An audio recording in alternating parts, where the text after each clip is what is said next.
بتانے اور بیچ میں ذکر کرنے کے دوران، تو انشاءاللہ تبارک و تعالیٰ اسے بعد میں یاد آنے پر مکمل کر لیا جائے گا، یا آپ کے استفسار کے بعد مکمل کر لیا جائے گا، اہل علم کی یاد دہانی کے بعد اسے مکمل کر لیا جائے گا، کیونکہ حتمی بات ہے کہ چیزیں چھوٹ ہی جاتی ہیں۔ تو یہ مختصر طواف کے احکام تھے، مسائل تھے۔ انشاءاللہ سعی اور ایسے ہی آخری کام حلق اور قصر، سر کے بال مڑانا یا اسے چھوٹے کروانے، یہ دو کام باقی انشاءاللہ ہم ابھی بریک کے بعد انشاءاللہ اسے مکمل کریں گے۔ اللہ سے دعا ہے کہ اللہ تعالی ہمیں اور آپ کو سنت کے مطابق حج کے عمرے کے احکام جاننے کی توفیق عطا فرمائے۔ طواف کا طریقہ اور اس کی کیفیت، یہ عمرے کا دوسرا کام ہے۔ تیسرا جو کام عمرے کا ہے وہ ہے صفا اور مروہ کے درمیان سعی، صفا اور مروہ کے درمیان سعی۔ حدیثوں میں سعی بھی کا لفظ زیادہ استعمال ہوتا ہے، طواف کا لفظ بھی استعمال ہوتا ہے۔ یاد رکھیں، طواف ایسے عام کہیں گے تو وہ طواف ہوگا، اور طواف بین السعی بین الصفا والمروہ بھی کہا جاتا ہے۔ تو صفا اور مروہ کے درمیان کی سعی تیسرا کام ہے۔ اس کا طریقہ یہ ہے کہ جب ہم طواف سے فارغ ہو جائیں تو ہم کوہ صفا کی طرف جائیں، کوہ صفا کی طرف جائیں، کوہ صفا کی طرف جائیں، کوہ صفا پر چڑھیں، جو آپ چڑھ سکتے ہیں، جو حصہ وہاں باقی ہے وہاں تک آسانی سے چڑھا جا سکتا ہے۔ طریقہ یہ تھا کہ نبی کریم صلی اللہ علیہ وسلم جب کوہ صفا کی طرف جاتے تھے سعی کرنے کے لیے تو آپ وہ آیت کریمہ پڑھتے تھے، ان الصفا والمروۃ من شعائر اللہ فمن حج البیت او اعتمر فلا جناح علیہ ان یطوف بہما۔ یہ آیت کریمہ پڑھتے تھے اور آگے کہتے تھے ابدؤ بما بدأ اللہ بہ۔ اس کا معنی یہ ہے کہ میں بھی وہیں سے شروع کرتا ہوں سعی جہاں سے اللہ نے شروع کیا ہے، یعنی اللہ نے فرمایا ان الصفا والمروہ، پہلے صفا کہا پھر مروہ کہا، اس لیے پہلے میں کہاں جا رہا ہوں؟ صفا پر جا رہا ہوں۔ آپ صفا پر جاتے اور اس پر چڑھتے اور وہاں سے قبلے کی طرف چہرہ کرتے اور دیکھتے، جب خانہ کعبہ نظر آتا تو آپ اس طرح سے کھڑے ہو کر کے ہاتھ کو اٹھا کر کے آپ دعا پڑھتے۔ آپ کیا پڑھتے؟ آپ دعا پڑھتے۔ آپ اس میں فرماتے لا الہ الا اللہ وحدہ لا شریک لہ لہ الملک ولہ الحمد وہو علی کل شیء قدیر، الحمد للہ لا الہ الا اللہ وحدہ انجز وعدہ ونصر عبدہ وہزم الاحزاب وحدہ۔ یہ دعا اللہ کے نبی صلی اللہ علیہ وسلم 3 مرتبہ پڑھتے، 3 مرتبہ یہ دعا اللہ کے نبی علیہ السلام پڑھتے۔ اس کے علاوہ مزید آپ جو دعا کرنا چاہیں وہ بھی دعا آپ کریں، دیر تک اللہ کے نبی کھڑے رہتے دعا کرتے۔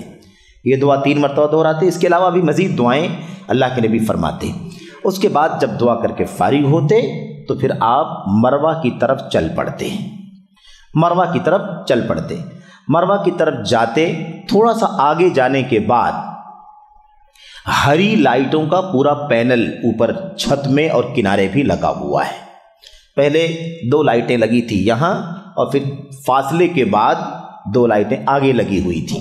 تو اس وقت کہا جاتا تھا 2 ہری لائٹوں کے درمیان چاہیے کہ سعی کرنے والا مرد، عورتوں کے لیے نہیں حکم ہے یہ، مرد وہ تیز دوڑ کر کے اسے پار کرے۔ لیکن اب وہ پورا حصہ جہاں تک آپ کو دوڑنا ہے اس پورے حصے میں ہری لائٹیں لگا دی گئی تاکہ آدمی کو شبہ نہ ہو۔ تو اتنے فاصلے میں تیز دوڑ کر کے، تیز دوڑنا، ایسا دوڑنا جیسے آپ کو پسینہ آ جائے، لیکن بہرحال خیال کرنا ضروری ہے کیونکہ اور سارے حجاج وہاں ہوں گے تو ان کو تکلیف نہیں پہنچانا ہے۔ یہ بنیادی چیز ہے، کسی کو اپنی ذات سے تکلیف نہ پہنچانا، یہ سب سے بڑا کام ہے حج کے پورے ارکان میں جہاں بھی آپ رہیں۔ اس کے بعد پھر جب وہ جگہ آ جائے جہاں وہ ہری لائٹیں ختم ہو جائیں تو پھر وہ آپ آگے پھر عام چال چل کر کے مروہ پر پہنچیں۔ مروہ کے پر چڑھنے کے بعد جو حصہ باقی ہے، ابھی بھی نشانات باقی ہیں کیونکہ یہ سارا حصہ اب حرم کے اندر آ گیا ہے، سب ایئر کنڈیشن میں سب لوگ جانتے ہیں، تو اس پر چڑھیں اور وہاں بھی چڑھ کر کے آپ قبلہ رو ہو جائیں۔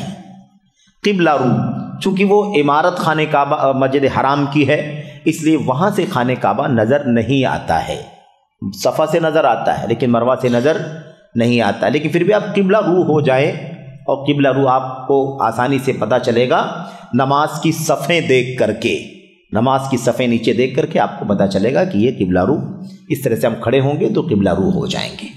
وہاں پر بھی آپ وہ آیت کریمہ نہیں پڑھیں گے ان الصفا والمروۃ من شعائر اللہ، وہ نہ پڑھیں، لیکن آپ دعا پڑھیں لا الہ الا اللہ وحدہ لا شریک لہ لہ الملک ولہ الحمد وهو علی کل شیء قدیر، لا الہ الا اللہ وحدہ انجز وعدہ ونصر عبدہ وہزم الاحزاب وحدہ، یہ دعا پڑھیں۔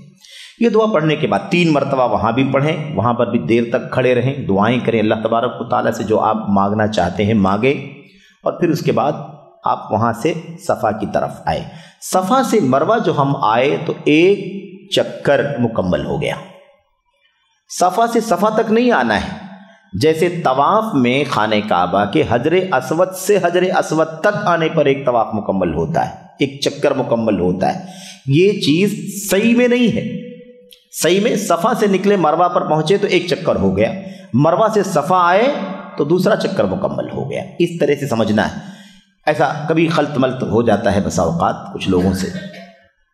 تو صفا سے مروہ آئے 1، مروہ سے صفا آئے 2، پھر اس کے بعد مروہ آئے 3، پھر صفا آئے 4، پھر مروہ آئے 5، پھر اس کے بعد صفا آئے 6، اور صفا سے پھر مروہ گئے تو 7۔ اس طرح 7 چکر مکمل ہو جائیں گے۔ ہمیں یہی کرنا ہے، وہ دعائیں یہاں بھی پڑھنی ہے 3 بار، وہ دعائیں یہاں بھی پڑھنی ہے 3 بار، اور بقیہ جو دعائیں آپ کو مانگنا ہے مانگیں۔ جیسے طواف کے کسی چکر میں کوئی خاص دعا نہیں ہے، حج کمیٹی آف انڈیا سے جو کتاب ملتی ہے اس میں، اور بہت ساری کتابیں جو مارکیٹ میں بکتی ہیں یا تقسیم ہوتی ہیں ملتی ہیں، ان میں بھی بہت ساری دعائیں بالکل غیر مستند، غیر معتبر دعائیں لکھ دی گئی ہیں۔ پہلے طواف کی دعا، دوسرے طواف کی دعا، تیسرے چکر کی دعا، چوتھے چکر کی دعا، کوئی دعا نہیں میرے بھائی۔ اللہ کے نبی علیہ الصلوۃ والسلام نے ہمیں کوئی دعا سکھائی ہوتی تو بالکل سراخوں پر، لیکن ایسی کوئی بات اللہ کے نبی نے ہمیں نہیں بتائی۔ جو بتائی ہے وہ معلوم ہے، جو بتائی ہے وہ معلوم ہے۔ کیا اللہ کے نبی علیہ الصلوۃ والسلام حجر اسود اور رکن یمانی کے بیچ میں کیا پڑھتے تھے؟ ربنا آتنا فی الدنیا حسنہ وفی الآخرۃ حسنہ۔ ایسے ہی صفا اور مروہ کی سعی کے دوران بھی کوئی دعا اللہ کے نبی علیہ الصلوۃ والسلام سے نہیں آئی ہے۔ ایک دعا عبداللہ بن عمر رضی اللہ تعالی عنہما سے ثابت ہے نا؟ اگر وہ پڑھنا چاہیں تو پڑھ سکتے ہیں، اگر وہ پڑھنا چاہیں تو پڑھ سکتے ہیں۔ رب اغفر ورحم، رب اغفر ورحم انک انت الاعز الاکرم، رب اغفر ورحم انک انت الاعز الاکرم۔ علامہ البانی رحمۃ اللہ علیہ نے اس روایت کو صحیح قرار دیا ہے، اس لیے اگر اسے کوئی پڑھنا چاہتا ہے تو پڑھ سکتا ہے، ٹھیک ہے۔ اور اللہ فرماتے ہیں کہ کئی ان جمع من الصحابہ، کئی صحابہ سے یہ چیز ثابت ہے، اس لیے پڑھا جا سکتا ہے۔ اس کے علاوہ کوئی دعا معصور ثابت نہیں ہے۔ آپ جو اللہ تعالیٰ سے مانگنا چاہیں مانگیں۔ دعائیں یاد ہیں تو پڑھیں، نہیں یاد ہے تو کتابیں لے کر کے پڑھیں، مستند کتابیں جو دعاؤں کے سلسلے میں ہیں، اس دعاؤں کی کتابوں کا آپ اہتمام کریں، ساتھ میں رکھیں، پڑھیں، کوئی مسئلہ نہیں ہے۔ اس طرح سے آپ جب مروہ پر دوبارہ 7ویں چکر میں آپ پہنچ جائیں گے تو وہاں آپ کے 7 چکر مکمل ہو جائیں گے، اور اسی کے ساتھ آپ کا عمرے کا تیسرا کام جو سعی ہے بین الصفا والمروہ، صفا مروہ کی سعی، وہ کیا ہو جائے گی؟ مکمل ہو جائے گی۔ اسی کے ساتھ تیسرا کام مکمل ہو جائے گا۔ اس کے بعد آخری، چوتھا اور آخری کام باقی بچے گا، وہ کام ہے سر کے بال مڈانا یا چھوٹے کرانا مردوں کے لیے۔ مردوں کے لیے کیا ہے؟ سر کے بال مڈانا یا چھوٹے کرانا۔ آپ اگر بہت جلدی گئے ہیں، جیسے ابھی شروع میں لوگ حج شروع ہونے سے 15 دن 20 دن پہلے پہنچ جاتے ہیں، ماشاءاللہ جو فلائٹیں جلدی جاتی ہیں، تو ان کے لیے چاہیے، ان کے لیے بہتر یہ ہے کہ سر کے بال مڈا لیں، کیونکہ افضل سر کے بال مڈانا ہے۔ اللہ کے نبی نے سر کے بال مڈانے والوں کے لیے 3 مرتبہ رحمت اور مغفرت کی دعا فرمائی، اور کٹانے والوں کے لیے، چھوٹا کرانے والوں کے لیے 1 مرتبہ رحمت کی دعا فرمائی۔ اور بال پورے سر سے کٹنا چاہیے، یہ نہیں کہ ادھر دائیں بائیں کچھ کاٹ لیے جائیں، چھوڑ لیے جائیں، کاٹنے والوں کے لیے، ورنہ حلق کرانا، مڈانا یہ افضل اور بہتر ہے۔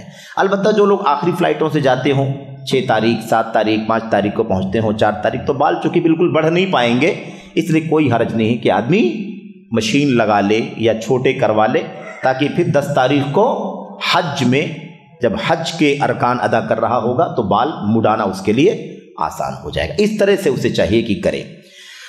مردوں کے لیے، عورتوں کے لیے اس جگہ پر جو اللہ کے نبی علیہ الصلوۃ والسلام کی یا مسنون جو طریقہ ہے وہ یہ ہے کہ وہ اپنے بالوں کے آخری حصے سے اپنے بالوں کو پکڑیں اور بالوں کو پکڑ کر کے سامنے لائیں، آخری حصہ جو بالکل نیچے کا جو سرا ہے